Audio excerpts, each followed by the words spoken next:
সমাজত প্ৰচলিত এবিধ গীত হ'ল আইনা। বসন্তৰ অধিষ্ঠাত্ৰী দেৱী বুলি বিশ্বাস কৰা ৭গৰাকী আই বা দেৱীৰ বাই ভনীক সন্তুষ্ট কৰাৰ উদ্দেশ্যে আইনাম কোৱা হয়।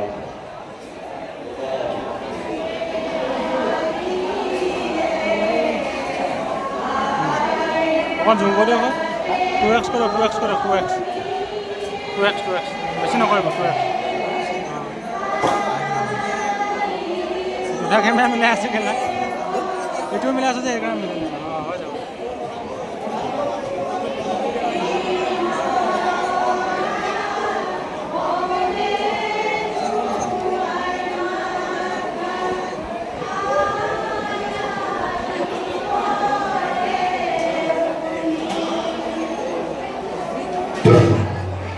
অসমীয়া লোকসকলৰ বিয়া নামৰ গৌৰৱ অপৰিসীম।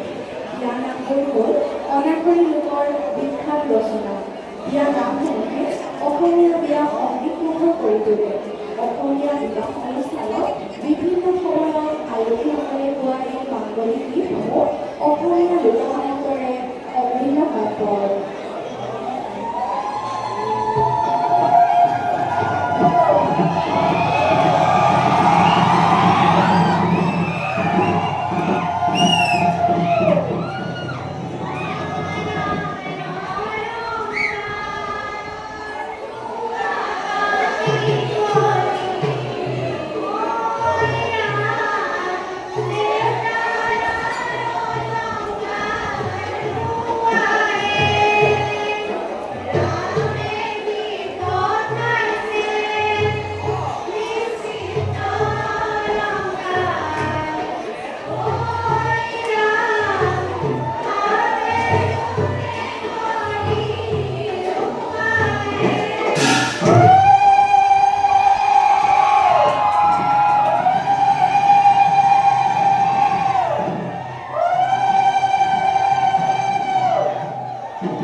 বৰ্তমানলৈকে যি বৈচিত্ৰ্যময় ধাৰা বৈ আহিছে, সেই ধাৰাৰ সূচনা হৈছিল মৌখিক আৰু লিখিত নিদৰ্শনৰ যোগেদি। অসমীয়া সাহিত্যৰ প্ৰথম লিখিত নিদৰ্শন হ'ল চৰ্যাপদসমূহ।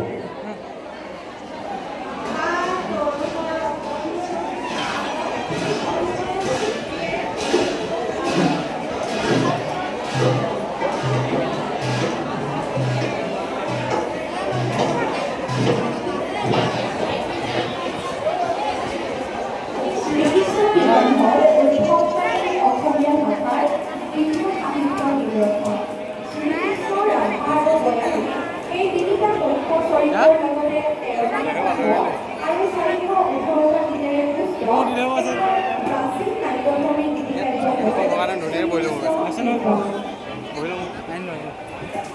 প্ৰাক-শংকৰী যুগত অসমীয়া সাহিত্যই যথেষ্ট বিকাশ লাভ কৰিছিল।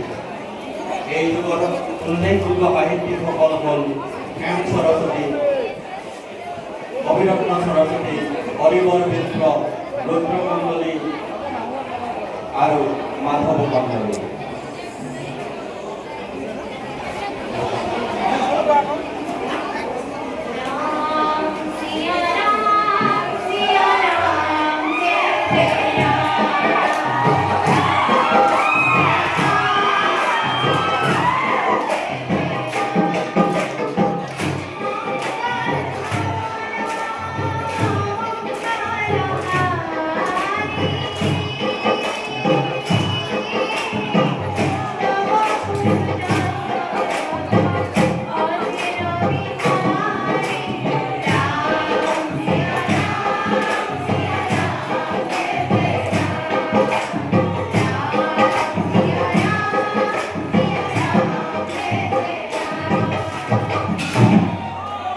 মহাপুৰুষ শ্ৰীমন্ত শংকৰদেৱ একাধাৰে নৱবৈষ্ণৱ ধৰ্মৰ প্ৰচাৰক, সমাজ সংগঠক, কবি, চিত্ৰকৰ, শিল্পী, অভিনেতা তথা অসমীয়া সাহিত্য সংস্কৃতিৰ নিৰ্মাতা।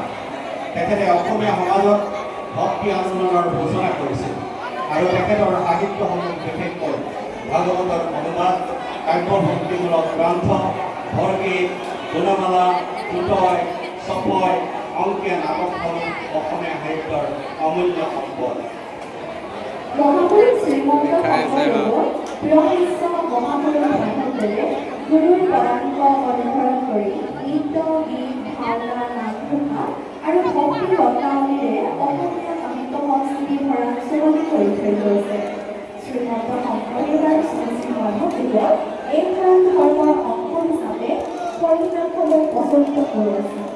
এই নামগীতসমূহ উচ্চ আধ্যাত্মিক ভাৱপূৰ্ণ গীতৰে ভৰ্তি।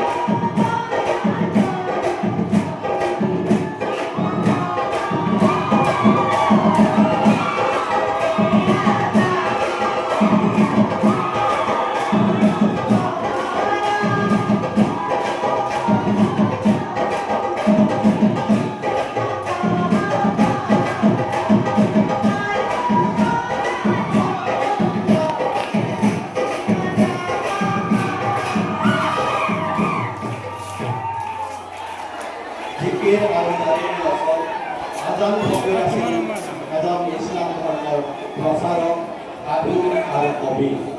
আজমিৰৰ পৰা অসমলৈ আহি সকলো ভকতৰ সৈতে ধৰ্ম চৰ্চা আৰম্ভ কৰা আজান ফকীৰে অসমীয়া ভাষা ৰীতি নীতি আয়ত্ত কৰি বৈষ্ণৱ কবি ধৰ্ম প্ৰচাৰকসকলৰ সাহিত্যৰ লগত মিলি গৈছিল।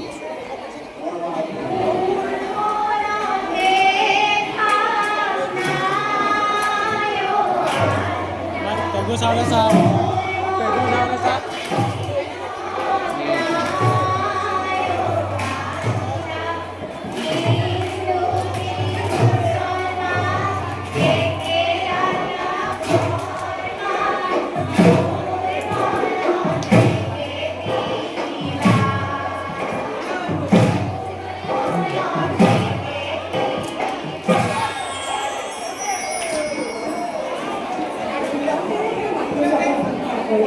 এইবোৰ গায়কী মঞ্চ এনেধৰণৰ মতামতেৰে প্ৰতিষ্ঠিত নিমন্ত্ৰণৰ দৰ্শনে প্ৰতিষ্ঠিত লোকৰ জীৱিতভাত আগৰলৈ আছিল প্ৰথমগৰাকী অসমীয়া চলচ্চিত্ৰ নিৰ্মাতা, একাধাৰে গীতিকাৰ, নাট্যকাৰ আৰু লেখক।